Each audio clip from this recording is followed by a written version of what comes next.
Hello and welcome to today's workshop, 5 Things All Good Moms Do. I am Chelsea Skaggs, the founder of Postpartum Together, and I am so happy that we get to spend some time together talking about this. In reality, I know that we all want to be good moms, and yet there is so much information. It's overwhelming. We're overloaded. We're exhausted. Our mental load is heavy. And so, what I want to do with this workshop tonight is to offer you an opportunity to breathe, to let down your walls, and to figure out what really matters to you and what is valuable, what is practical, what gives you and your family the best life for you, and how can you be your own best version of a good mom. Spoiler alert, there are no quick steps. There are no particular pathways to the mom that you are supposed to be or should be. Like, let's just eradicate those words first and foremost and know that what matters here is how we show up, how we enjoy our motherhood, how we're present, how we do things that feel good to us and our family, because every family is unique and every motherhood journey is unique. And what I want to do is to kind of help you cut the BS. Help you get through the clearing. It's like sometimes motherhood feels like we're walking through this jungle and we don't know what kind of wild animal is going to appear. We're like slashing through the vines of uncharted territory, and it can be scary. It can be lonely. There's a lot of judgment. There's a lot of expectations placed on us as moms. And what I want to do for you tonight is like walk alongside you and have those scissors to cut the path that makes sense for you, to forge the journey in the way that matters most, and to help you not worry about the brush over here or the wild animals over here, but to worry about, not even worry, I shouldn't even use that word, but to focus on what's on your path and what matters most. So being a good mom is not a specific checklist. It's a mindset. It's a way of life. It is most about the things you let go of, actually, even more so than the things you adopt or the things you take on. It's what you let go of so that you can be present and so that you can be with your family. And that's what I want to help you to do.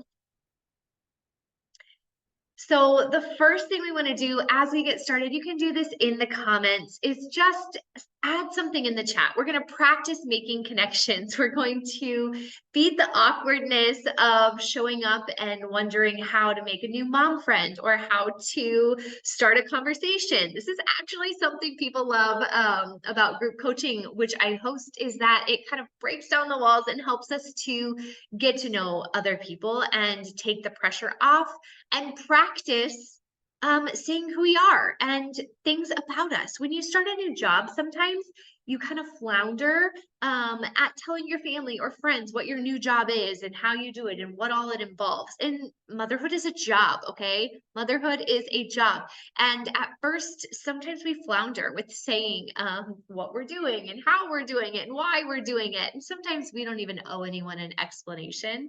But I want to help you to cut through the awkward and make some connections. So as we get into this workshop, please take some time to answer 1, 2, or 3 of these questions. Where are you joining from? What's one word to describe your motherhood journey? And what's one word to describe how you want to feel more often as a mom? If you're watching the replay, feel free to send me an email with 1, 2, and 3. Like, I want to know these things about you because I love moms. I love the journey of motherhood and the way that it challenges us, yes, but it also gives us an opportunity, like an open door to finding new parts of ourselves, to overcoming challenges, to identifying what's most important, to forging the connections that are really valuable. And I want to thank you for letting me be a small part of that through today's workshop. Now, I know one thing, that is that your time is super valuable. You're constantly prioritizing and trying to squeeze things in and I am here to respect that. The practices we'll learn today are going to save you time, energy, and stress by helping you to have more clarity and more confidence in your decisions. You will find more joy and connectivity with those around you because, again, motherhood can be really lonely and there can be a lot of opinions, a lot of things that kind of isolate us, a lot of things that overwhelm us. And what I want to do is give you this space and the tools to find more joy, more connectivity, more confidence, more clarity. Tonight, you're going to learn to soak up the moments and do what matters most to you. So, to set the record straight, I'm not here to take an hour of your time. I'm here to teach you ways to get back time and energy that you can share with your family and share on the things that matter to you most. Before we get into these 5 practices, maybe you're wondering, like, who's this person and where did these 5 things come from? I did not just pull them out of thin air, but these are based on my 7 years of working with moms as a coach, a guide, an accountability partner, a teacher, and a friend. Actually, 7 years ago, I started the online coaching journey in the health and fitness field. And what I quickly learned was that that wasn't it for me.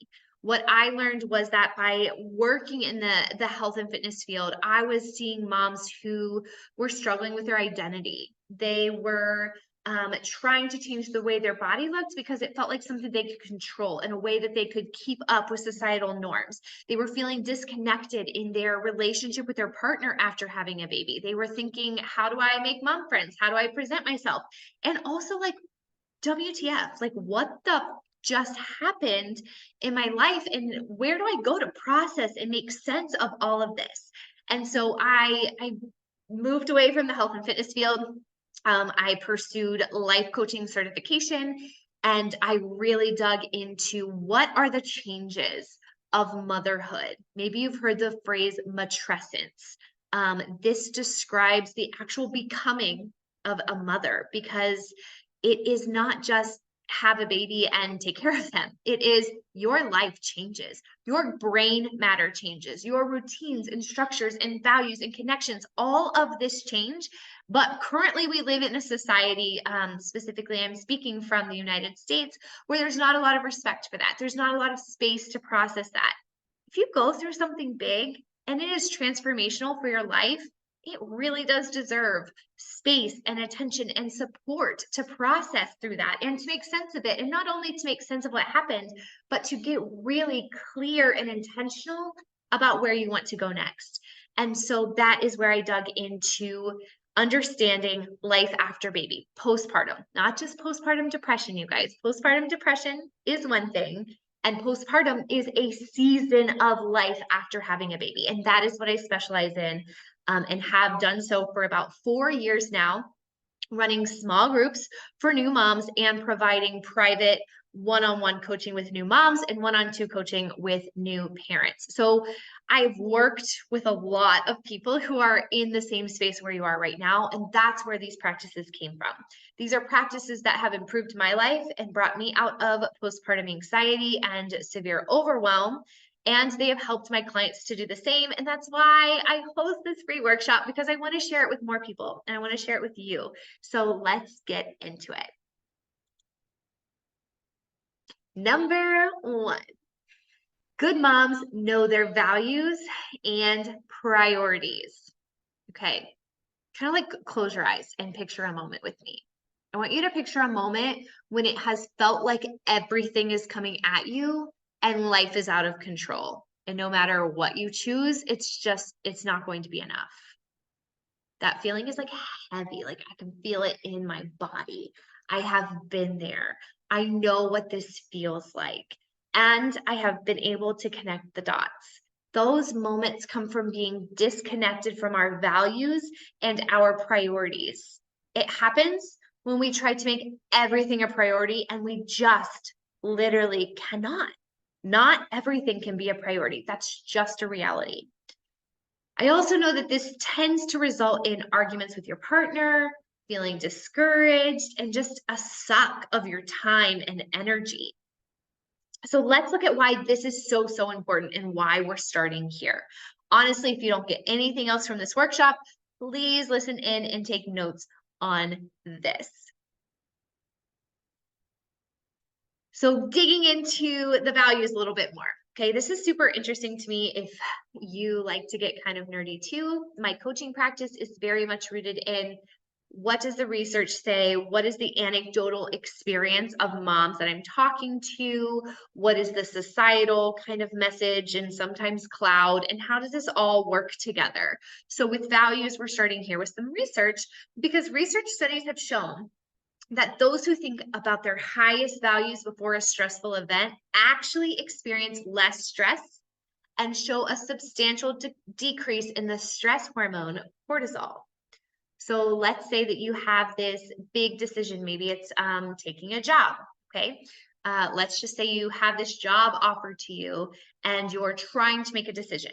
Well, that's hard to say. Research shows that the people who spend some time putting this up against their values, thinking about their highest values, they're going to have less stress. They're going to embody less stress. They're going to experience that less than people who are trying to, make this decision otherwise. Focusing on your values reminds you of what's really important and puts that stressor into perspective. So again, let's say that you're looking at this job opportunity. Well, maybe your top value is, for example, your community, and you've built a really great community where you are. Well, that might take you to the point where taking a job that maybe moves you across the country isn't going to work for you. But maybe you look at your values and your values are better opportunities, better schools for your kids. And this place you're going, perhaps it's going to pay more. It's going to open more doors.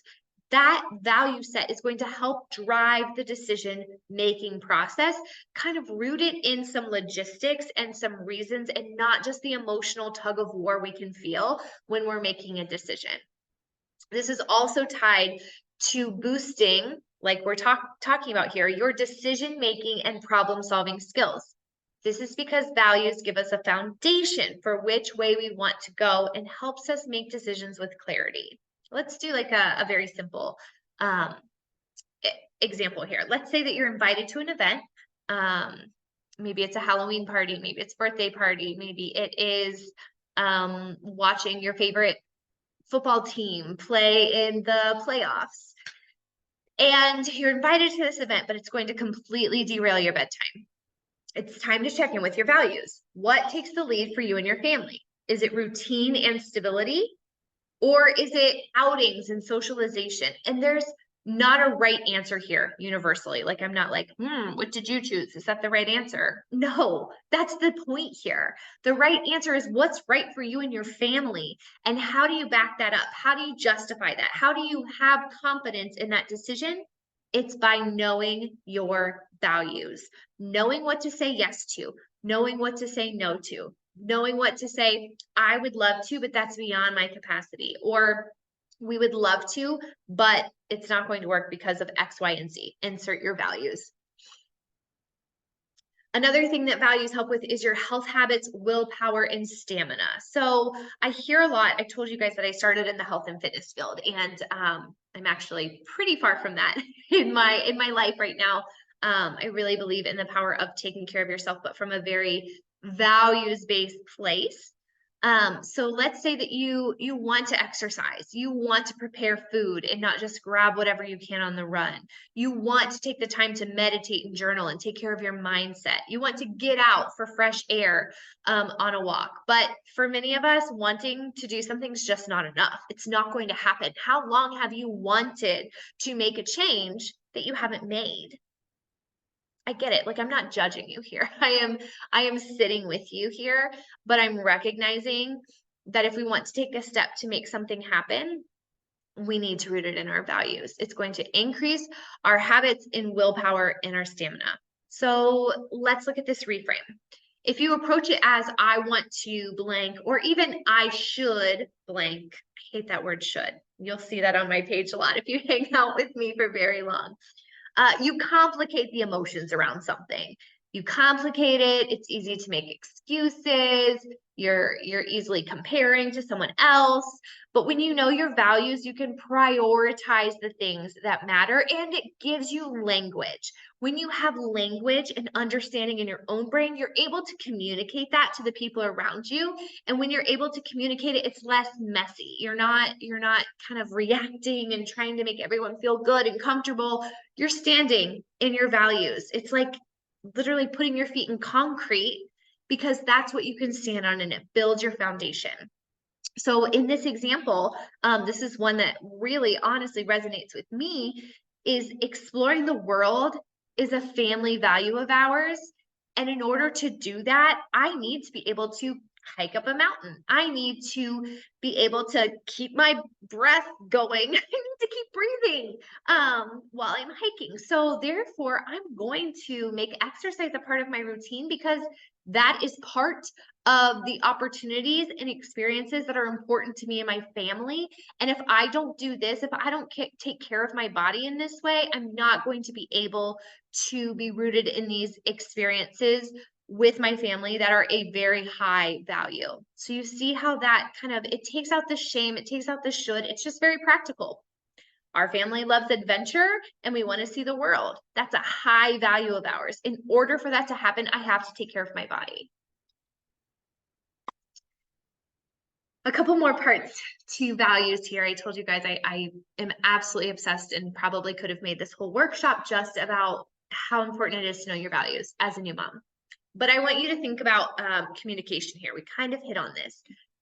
Ask yourself right here. You don't have to tell me, but just like, yes, no, maybe, last week, yesterday. Do you ever struggle to set boundaries or to communicate your needs or to say no to things that aren't serving you? If so, this is usually because of a struggle with knowing our values and our why. It causes this emotional reaction again, which causes guilt and shame and defensiveness. And then we like complicate the communication. Let's say it's, maybe with our mother-in-law or our own mother or our father or a coworker, a friend, our partner. This could be anyone. But when we get this guilt and shame and defensiveness all wrapped up in trying to set boundaries, it just gets messy. But when you know your values and you can make your decisions based on that, you can communicate clearly. You can communicate respectfully. It doesn't make you bitchy to have boundaries, especially when you're able to do this confidently, standing in your values and your ground, and respecting that other people have their own values and their own boundaries, and they may or may not be the same as yours. So for example, let's go to the party. We'd love to join you tonight, but keeping consistency in Ellie's sleep routine is a priority for us so that we don't lose our cool from being overtired and stressed the next day. We'll have to join you for another activity at another time. See, this wasn't messy. This wasn't making an excuse. This wasn't trying to figure out why the party wasn't a good idea. This is just saying, man, that would have been fun. And what's more important to our family right now than fun experiences is keeping consistency and routine so that we don't all lose our shit. This could be the other way. Hey, we would love to come to the party, but then you have to have a conversation with your partner. We're going to go a little rogue on the schedule. How do we prepare for the next day to be a little chaotic, right? So if your boundary is saying that we want to engage in these things, even if it throws off our routine, that's totally fine. But we have to be clear in our communication of what has to happen because of that. Another example I like to use around the holidays, I've actually written an article for the publication Motherly on this topic, is having less toys. So maybe you love your house full of toys. I, for one, do not. And I cried after holidays. I kid you not. After the first couple of Christmases, after the first couple of birthday parties, I cried because I was like, what am I going to do with all this stuff? And I'm the one who's going to have to take care of it. It felt really overwhelming. And I started to kind of like bounce around it like, hey, maybe we could have a zoo pass instead. Wouldn't that be a good idea? Not clearly. not with confidence, but I was trying to get my point across. What I realized is that I didn't know why those things bothered me. And so my husband couldn't back me up because he didn't know why that bothered me so much. I wasn't able to communicate with my family and his family about why presents were so stressful, because I didn't know. And I had to spend time. You guys, it took me like 3 years to figure out why this was so hard for me. But once I did, I was able to clearly state my values and my ask and my boundaries. I said ask, just in case you heard me differently. I wasn't being an ass. I was making my ask. They're different. But what I was able to finally say is keeping it easy to tidy our house is important because it means we can enjoy more activities on the weekends and not be constantly cleaning up. We would appreciate if you would support us with experience gifts for Christmas and limit to 2 toys for the kids. Okay, that's hard. That was hard to do for me, but it was so much better to do when I knew my values and I knew why I was doing that. Last part about values here, and then we're going to take a quick break. Have you had any petty fights with your partner lately? Not calling you out, I'm just asking. And maybe there's one that you have the same damn argument over and over again. Yeah. I only say this because I told you guys I work one-on-one with new moms and I work one-on-two with new parents, and I see this frequently. Shared values isn't going to save you from every tiff, but it is going to help you get recentered more quickly and more often. And it's going to help you communicate with a shared foundation. So one thing that I do in my coaching with couples is I help them to, like, we walk through this. I do a lot of hand holding, like, let's get really clear here.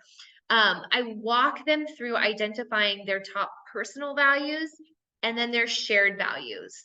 And this is a starting point for a lot of the couples I work with. And this is because of the power of being confident in your own decisions, communicating clearly, and deepening your connection with your partner over shared values. It is good for your marriage or your relationship for you to lead with values confidently, like cut the BS and be clear and confident and build that intimacy. And when you and your partner are speaking out of value-based places, it builds intimacy. You feel like you're on the same team. You know that you're working towards these goals, and it helps you to make decisions. So we're going to do a quick reflection pause, and I'm only going to put a minute on the timer so that you can get some things out of your head, knowing that you're going to come back to it. Okay, I know that this is quick, but I want to give you space to just like pause and write down any notes, reflections, thoughts you have about the values piece, and then you can come back to it. So you see that there are a couple of there's a couple of questions there on the screen by starting to identify your core family values. And I have a question that I like to use for this. And what it is how do you want your child to describe their childhood? Like, how will they remember it feeling? What experiences matter most? This is going to help you identify what truly matters. Is it gentleness? Is it that your family was always generous? Was it that you were adventurous? Was it that you were flexible and you could go with the flow? Was it that you were always supported? How do you want your child to describe their childhood? How do they feel? What experiences matter most? This is a great place to give you an idea of your top values. And I'm going to be quiet for 1 minute so you can jot that down.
All right. We are going to move on to point number 2. And I will tell you, if you're watching the replay or those of you here live, I know that you're like, whoa, point 1 took a long time. That was definitely the most hefty. So points 2, 3, 4, and 5 will be a little less intense. But I told you values, we lead with them because they're so important and they impact so many things. And they're going to impact the next 4 pieces of content too. So we'll still be done in our hour. But that is just the hefty kind of foundational piece. So let's get on to piece number 2. Good moms communicate effectively with their partners. I say this for so many reasons.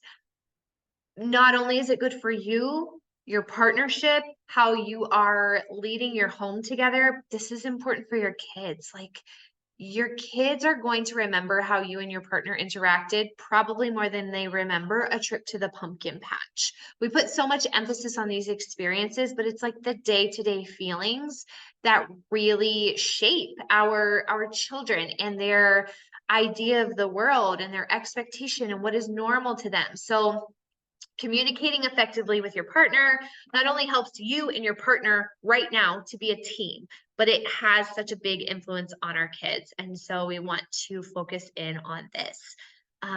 We want to communicate as a team, working together to raise the tiny humans in our life. So we want to use this team language. And when we do this outwardly, when we change the way that we're talking outwardly, it also changes the narrative inside our own head. So if you are someone who's struggling with a lot of resentment or disconnect, or maybe you're struggling to tell your partner what you need, then having this is going to be really key for you.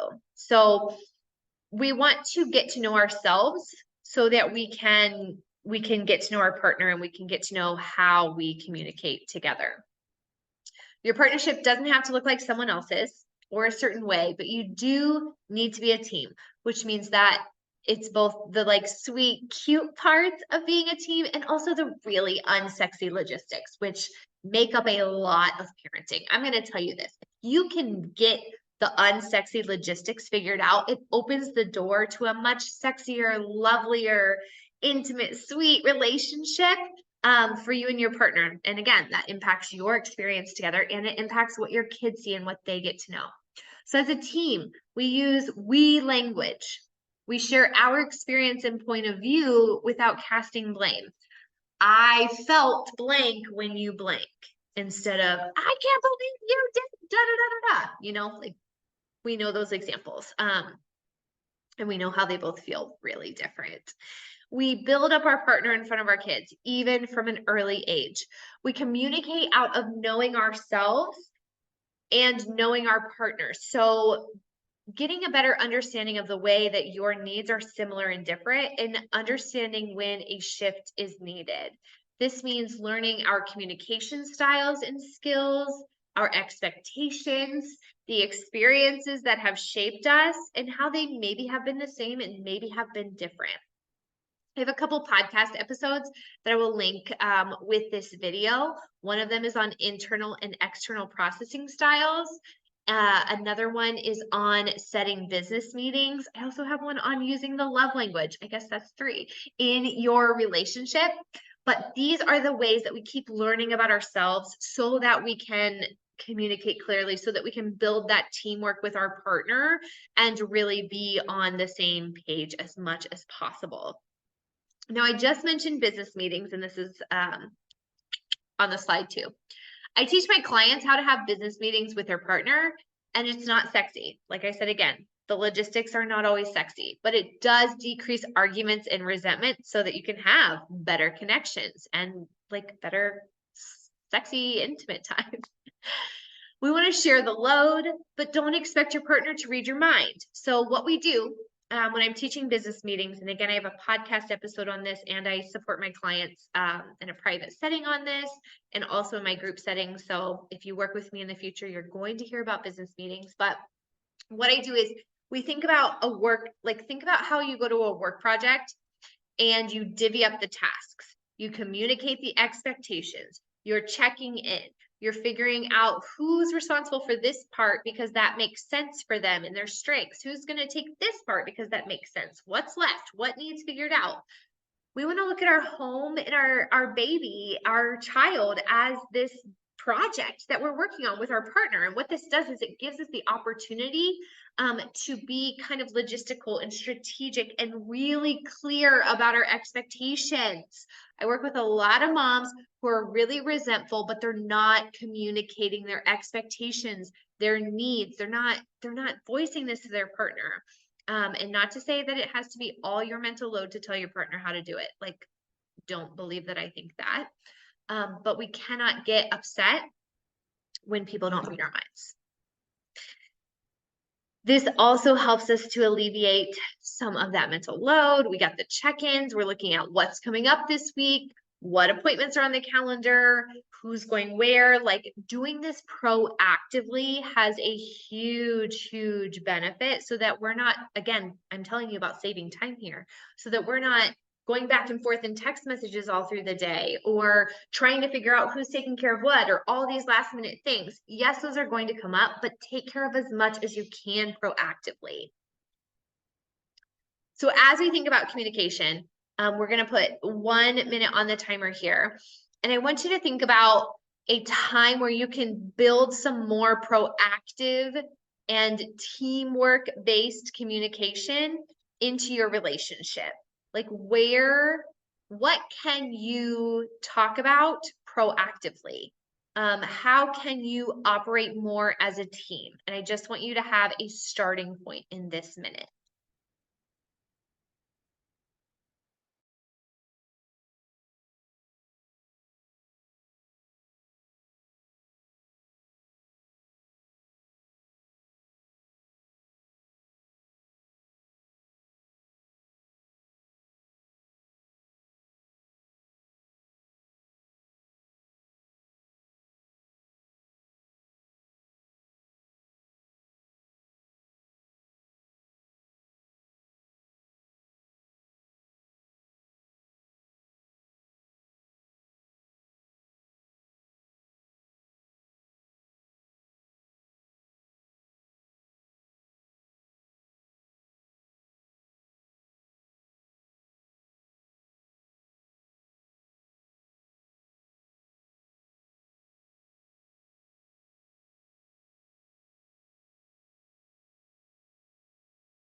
Great. Let's keep rolling. Number 3, good moms build a support team. Now, I wish that the support team was just more available, especially here in the US. The village, the support team, you kind of have to build it yourself, and that's really not the way it should be. But until we can upheaval the whole system, let's think about what is in our locus of control. I recognize that the time that you need the village the most is also a time where it can be really tough to build it. But what I found is that good moms know that they are not meant to do this alone. They really can't do this alone. They can't do it well alone without just burning yourself completely out. And our children and family deserve those outside supports and inputs just as much as we do.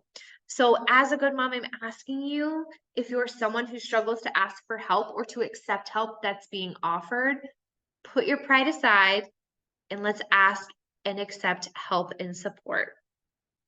When you build your support, again, it doesn't just benefit you, it benefits the family and those that you're letting into your life.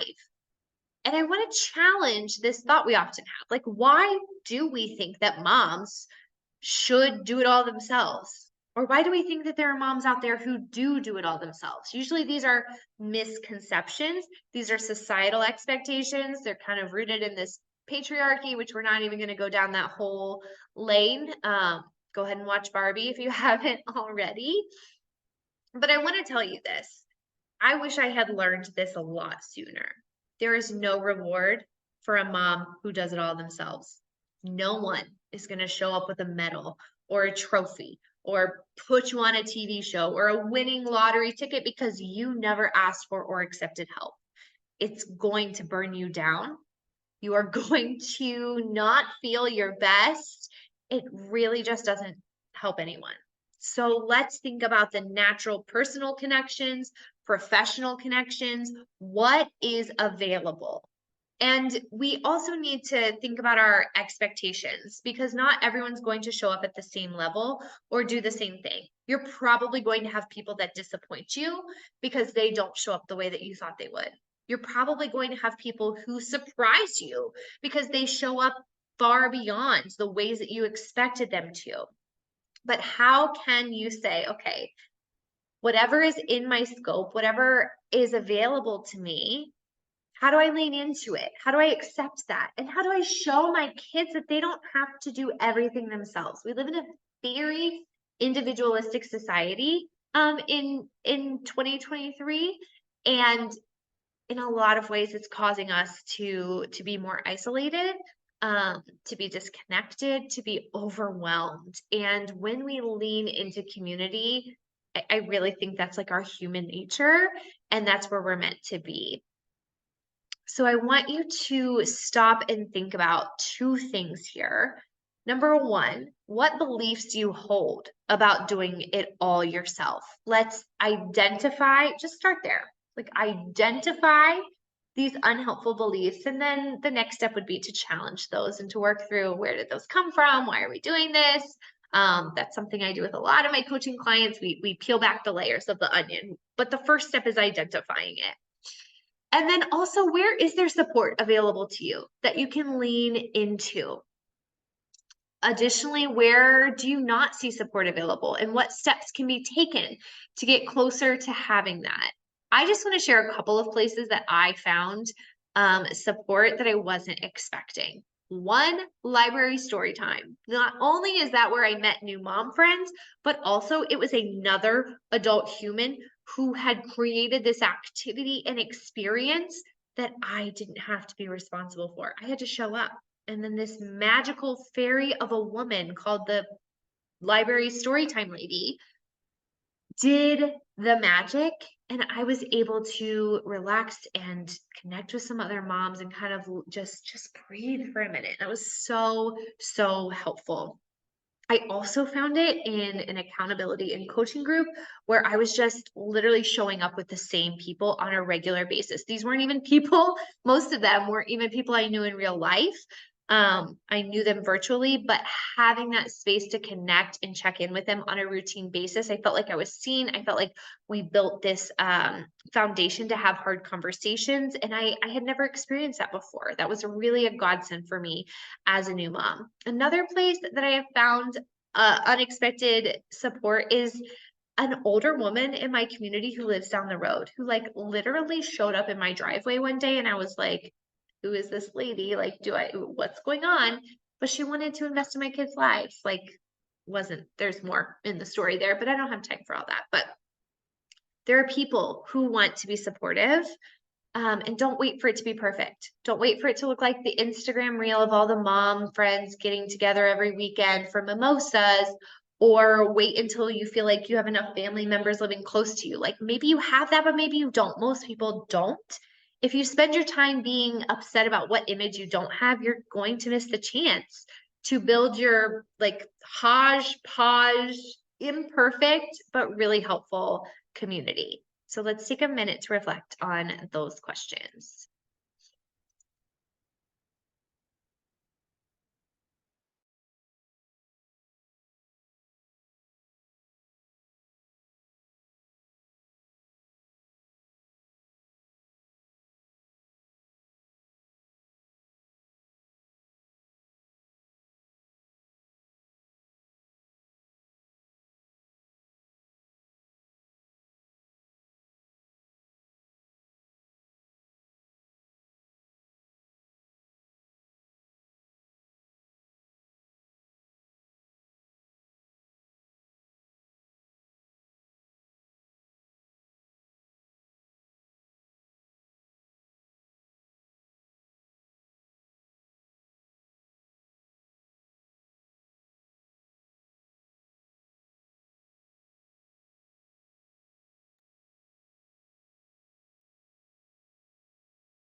Number 4, good moms take care of their own well-being. When you are depleted, you don't have much to offer your family. So, not caring for your own well being actually doesn't serve anyone. A lot of us have this like martyr mindset, like we have to just completely give everything of ourselves to other people. This is something that has been really ingrained into women. And then additionally layered on for moms, but like let's kick that to the curb because what we really know is that we're not helping anyone if we're not able to help ourselves.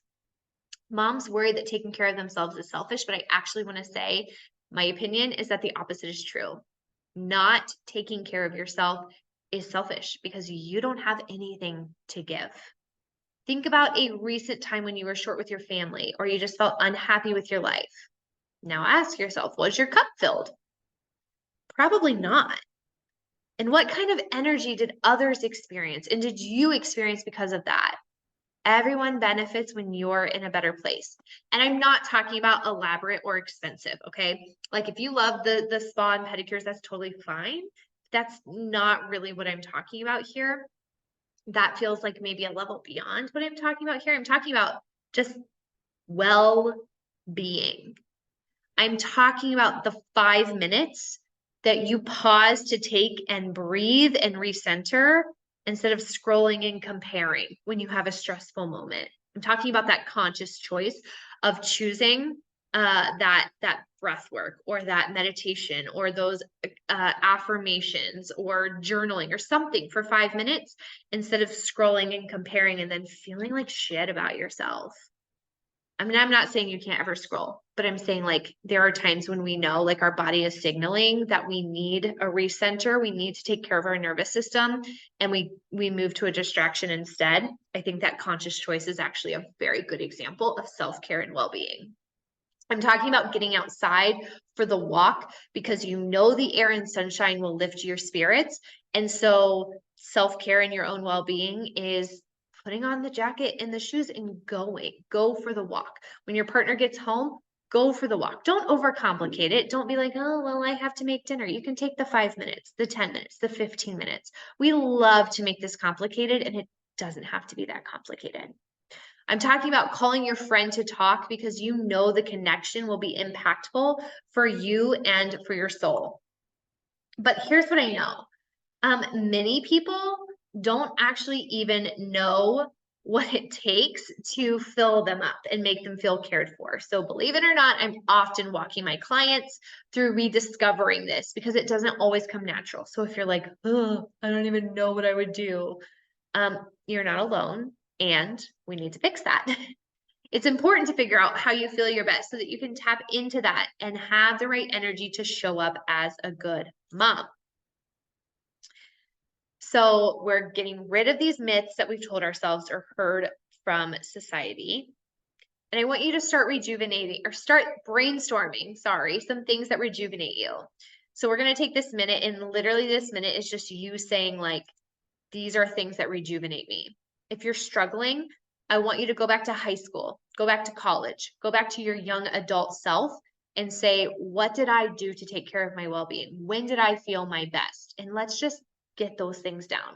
We'll work on implementing them later, but just get them written down.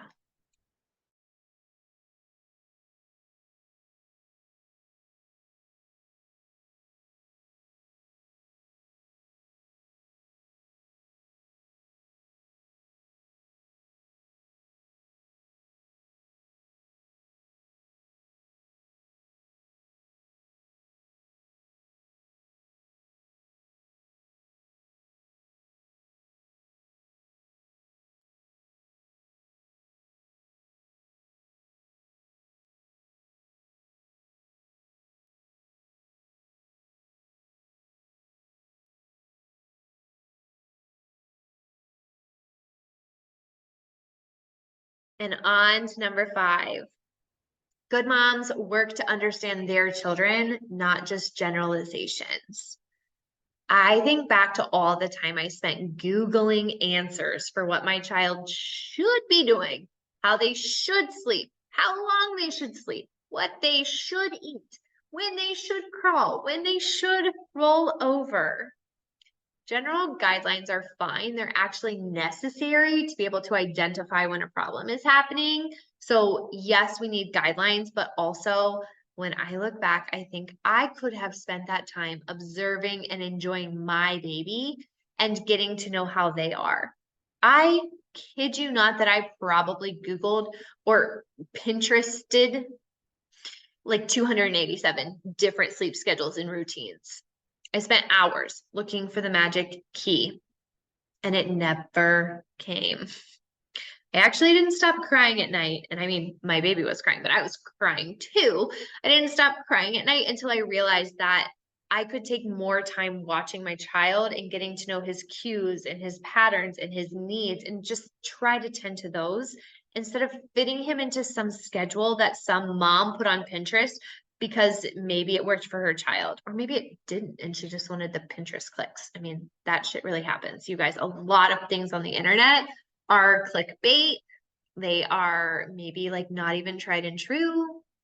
There's just a lot of stuff on the internet. So please don't trust it as like your compass, okay? Your child is your compass.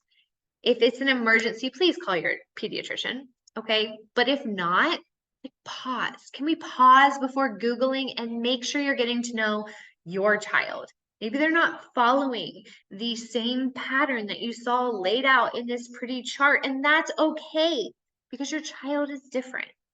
And I know also like the temptation, we just want to fix, especially when things feel problematic, like sleep and eating and some of these milestones. Like we would do anything for a fix, but it doesn't really work that way. So start setting the stage for a healthy relationship where you can value who your child is uniquely and not constantly compare them to others or to these arbitrary timelines. So again, we're going to pause for a minute here and just ask, what pressures have you put on yourself and or your child because of other people's timelines? I didn't mention this before, but I think this also goes with like the bounce back culture or a lot of like when you should be ready to go back to work or when you should, run your first half marathon. I don't know. There's just a lot of expectations out there. Like when should you lose the baby weight? You know what you should do? You should listen to yourself and your body and trust you, and the same for your baby. So where have you been feeling this pressure of other people's timelines? And what are some opportunities you have to observe and get to know your child or yourself and spend less time looking for the right way? Because it doesn't exist.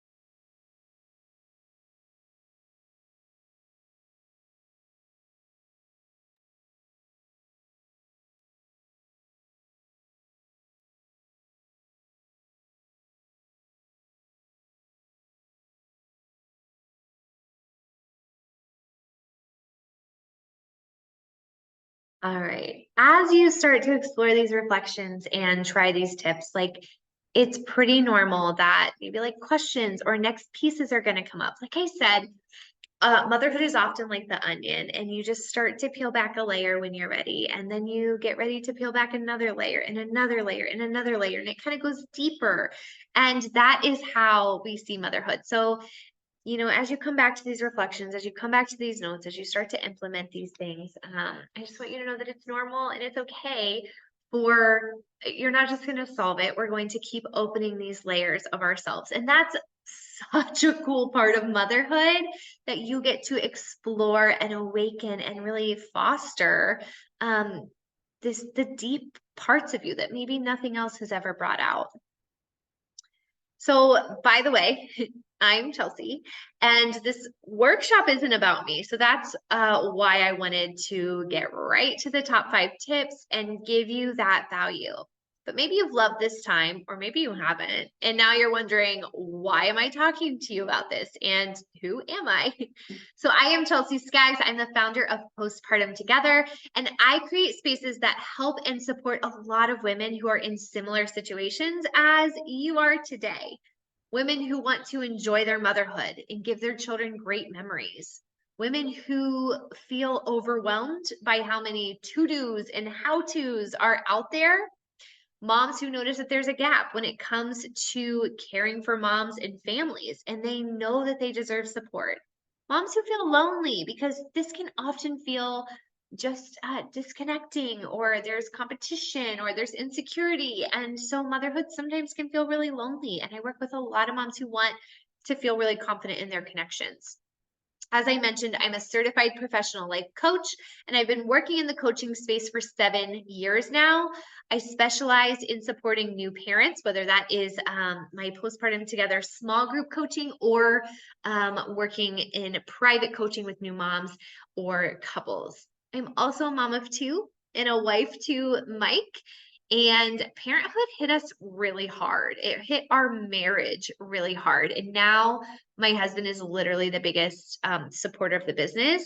He is invested in it. He is helping me behind the scenes. He knows that the way our family makes an impact on the world is by impacting families, starting by supporting and building up moms like you. But we almost didn't make it, to be very honest. I remember like crying in a corner thinking I was going to become a single mom. But we did, and we're in a really, really great place now, 7 years into our parenting journey together. And it's a lot of the things that we learned and a lot of the things that I teach my clients now that kept us together.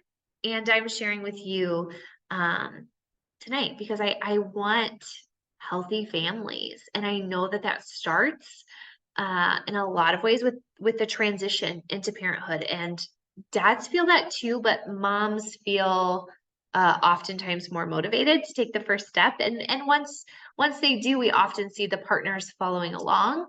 And that's a little frustrating for me because I want partners to be a little more self-motivated and not have to follow the mental and emotional load of their partners. But right now, this feels like meeting people where they are. And what I can do is I can support moms in these really intentional ways. So this workshop was created because my clients share the same struggles and goals. I mean, obviously every journey is different, right? So yours isn't going to look like anyone I've ever worked with, or I don't have 2 clients who have the exact same storyline, but there's a lot of overlap and a lot of connection. And it can be overwhelming to know where to start. And it can be difficult to do that on your own. Like I'm telling you, like, hey, you're an onion. Let's start peeling back the layers. But that's really big to do on your own. And that's why, my clients share this common ground and this common space, and why I hope that this has opened up a little bit of that box for you. Personally, I was the new mom who was trying to make everything look picture perfect, while I felt like my soul was being crushed in many ways by motherhood. I was so full of joy and love for my new baby, like obsessed. And I was also surprised and disappointed by the lack of support, the lack of honest conversation, the lack of community available, which is why I chose to study this, coach clients on it, hold small groups on it, hold free workshops on it, do podcasts on it. This is just my commitment to making the world a better place and offering this support to others, because again, I see all of these commonalities. One thing I did that I want to just share with you, because this might be the next step for you. Like if you're the onion who wants to keep getting at your layers in like a supported place, then this might be for you. I created a small group experience that's focused on walking you through the journey into motherhood. I help you to pause and reflect. And we did this in like minute increments tonight, but this is over the course of 8 sessions together with our group and 4 months of times learning and communicating and coaching together, helping you to pause and reflect on some of life's biggest changes in order to get clarity and control of how entering motherhood has impacted you. And this is about feeling better right now. But even more than that, I think this is about building the foundational confidence for your motherhood journey. You don't want to spend the next 20 years doubting yourself, comparing yourself, feeling lonely, trying to put on a show, you know, questioning yourself at work or questioning your choices or having these same arguments with your partner. You don't want to stay stuck there. You want to enjoy motherhood, I'm guessing. And so building this foundation now has that continual payoff.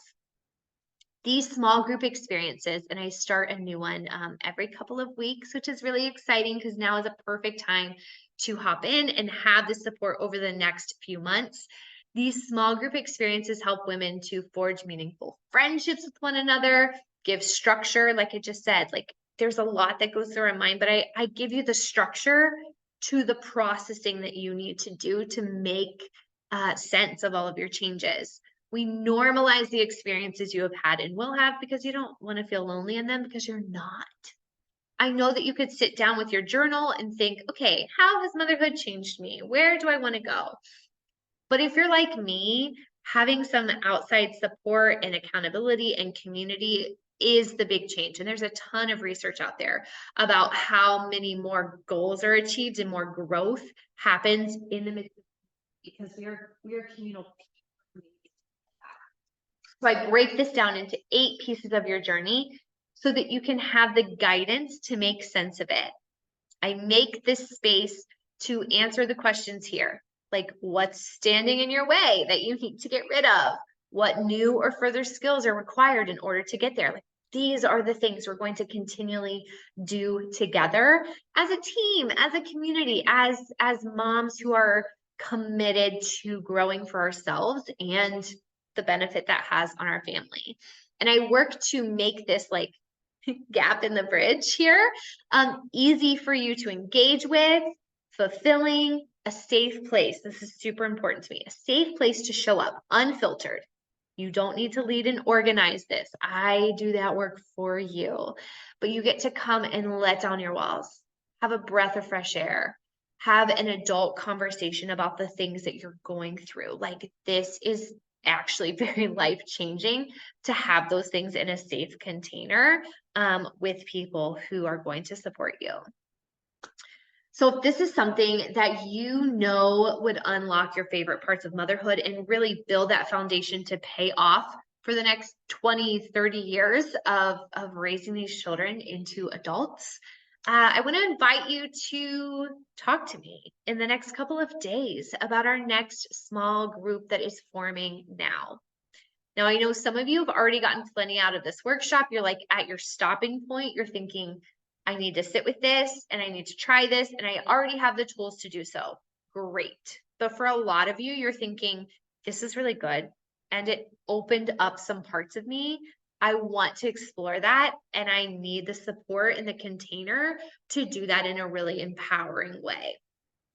Because every time we experience something really good, we get curious about how to go deeper and how to take the next step. And so I didn't feel right stopping this workshop without telling you that there was a place that you can go next if this is you. Because I know me, when I started to see these pieces of myself and my growth and my evolution and who I was becoming, I wanted a place to hold that and to grow that and to not let it